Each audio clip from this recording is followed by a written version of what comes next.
yung mga products na meron ang Mayat de la Rosa, actually halos lahat. Meron din tayong mga pagawaan ng alahas.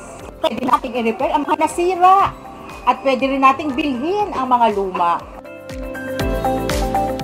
Kahit tayo'y minimum lang, gusto talaga nila may alahas sila. And then, kalidad ng alahas, importante sa kanila.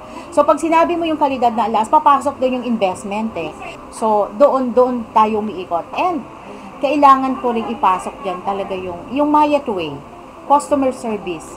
Mabait ako magbenta nung kapanahunan na talaga nagsisimula ako. Even now naman, ang jewelry kasi is pera. So, ipapaliwanag mo talaga sa kanila na ito yung alahas, mura yan, pero quality yan. And investment yan. Darating ang araw, hindi na ganyan ang value niyan. So, dun lang. Yun lang lagi kong inuulit sa mga kliyente.